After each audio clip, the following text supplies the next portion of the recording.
YouTube is good. It's your boy Nate Rodriguez, and I'm back again with another video today. And in today's video, what I'm going over today is Fibonacci. And the concept that I'm going over today, take two, is Fibonacci. So you guys might wonder, what is Fibonacci? I've spoken about it in a lot of the previous videos. And Fibonacci is probably the utmost, if not the most important thing in trading. For me personally, I use it in all of my trading. This is how I understand what's going on in the market. Without this, I would have no clue what's going on in the market. I would understand structure, but this lets you know when structure is going to stop, when structure is going to reverse, where structure is going to go to. You know exactly how far it's going to go to. All things that matter. So this really gives you, like, structure gives you the direction. This gives you how far, pretty much like the distance. So that's how I would relate this to. They're both kind of like a map, so you understand where things are going, how you're going to get from point A to point B. And pretty much on the Fibonacci, what it is a tool that you use to measure the retracement of price. So like I told you guys in the previous video, price will impulse up, it will correct, and then it will continue. So a lot of times when you have that impulse and you have that correction, you know that a continuation is coming. So what the Fibonacci does is it lets you know exactly how far that continuation is going to go. So that's why on the side we have these levels. But before you can even use these levels, you need to know exactly how to place one of these tools onto your chart. So number one, you have to find out how to do that on TradingView, which is over in the you'll see it pretty much. It looks just like this on the sidebar. But you'll find this tool, it's called Fibonacci. And what you want to do is once you understand structure, you understand how structure works and what an impulse, what a correction and continuation is, you're going to understand what point A, point B, and point C is. So point A is where the impulse starts from. Wherever the huge shoot up comes from, that is point A. Or if it even shoots down, because it can go up or down with Fibonacci, you just change it. So if you're going down, you would have your 100% at the top if you're going in a downtrend. But if you're going in an uptrend, you're going to have your 100% at the bottom. You're going to have your 0% at the top. And like I said, vice versa for a downtrend. So once you place your fib, you're going to want to have the 100% if it's uptrend at the bottom at point A, and you're going to want to have your 0% lined up with the top of that impulse. When you know that the impulse is finished, you're going to end up putting your point B at the top, which is going to be 0. Then what you're going to do is you're going to wait for the pullback. So like I said, you can only put this tool on your chart once you start to have that pullback. Because if you don't start to have a pullback and it just continues up, you're not going to have a point B, and you need a point B in order to place this on your chart.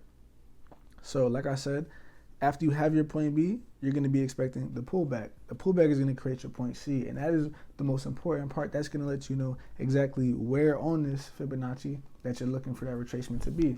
So that can either pull back to 23.6, that can either pull back to 38.2, that can either pull back to 50%, 61.8, 78.6, 88.6, or even 100%. If it goes past 100%, you're in the wrong trend, and you need to take your Fibonacci off your chart because it's not correct and it's going to mess you up.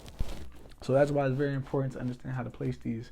So the thing about all these different levels are they all have different take profit areas. So like as you can see at the top, we have 61.8, negative 61.8. We have negative 27%. Negative 27% is your first TP. So if you place this on your chart correctly and it pulls back to any of these zones, the only take profit that's guaranteed is negative 20%. Negative 61.8, if price ever does get there, the rule that we have there is leave the market, get out the market. Never hold a trade past 61.8 because 61.8 signifies a reversal. It signifies that the trend is going to be over and it's going to turn to another trend. So whenever it hits there, you want to make sure you get out. And depending on which level it pulls back to is going to tell you which one is most likely to go to, what take profit is most likely to go to. So for each of these take profits, it's pretty much like a basketball. So if you take a basketball and you slam that basketball on the floor, or you take a bouncy ball and you slam that ball on the floor, if you slam it lightly, how far is it going to go? Or even like a slingshot, for example. A slingshot is probably a better example. If you pull a slingshot back just a little bit and let it go, it's probably not going to go that far. But if you pull a slingshot back super far back, as far as you can, is going to go the furthest. So it's the same exact thing with Fibonacci. Look at this as a slingshot.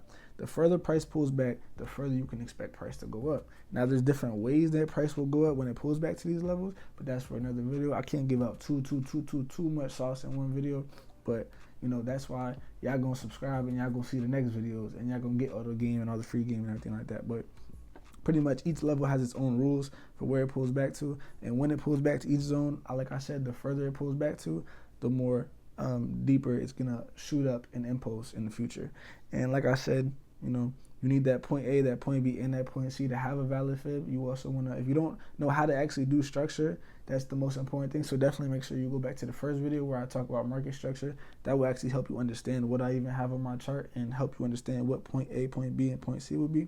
But point A, point B, and point C are very much needed in this equation to make this happen. And like I said, the slingshot analogy, just look at it as a slingshot. The further price pulls back, that's the further that it's going to. And like I said, this lets you know exactly where it's going to go and where it's going to stop and where it's potentially going to reverse. So when you get to a 61.8 and you might see something like divergence, you might see something like wick rejection, you have these other confluences, you can use that as, okay, price is going to change direction now. So, you know, like I was telling you guys about trend lines, like I was telling you guys about divergence, things like that, they're all confluences. You want to add them all together to understand and get your overall answer of what's the most probable thing to happen next in the market. So say you're at 61.8 after you have a pullback and you're diverging at that area, and then maybe say you're at a support or you're at a resistance. 9 times out of 10 with those 3 different confirmations and confluences, price is going to reverse from that area, then you would place a sell position. So that's pretty much just how you want to look at this. That's how you want to use this. You can use this on all different time frames. Like I said, you can use this on the 5-minute, you can use it on the 15-minute, you can use it on the hour, the 4-hour, and obviously the bigger time frames are going to take a little bit longer to play out. The shorter time frames is going to be a little faster to play out.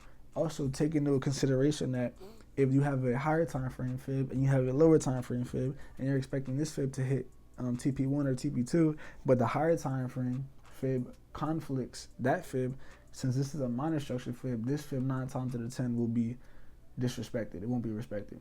The higher time frame fib is always going to be the more accurate, the more strong, the more reliable fib. So that's pretty much everything with this. I hope you guys understood all this. I hope you guys are going to be able to implement this onto your charts, use this in your day-to-day trading, and be profitable. And if you have any questions, comment down below. Let me know. I'll gladly answer all your questions. I'll gladly help you guys out.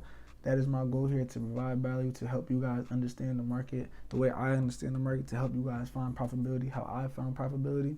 And I'm just going to continue to bring you guys value each and every day. So, you might as well like, comment, and subscribe, and join the team if you are serious about your trading journey, because that's my whole goal here, is to help you guys out. And that's about it. I'm going to catch you on the next video. Comment down below any other videos, ideas you guys have for me. And we out of here.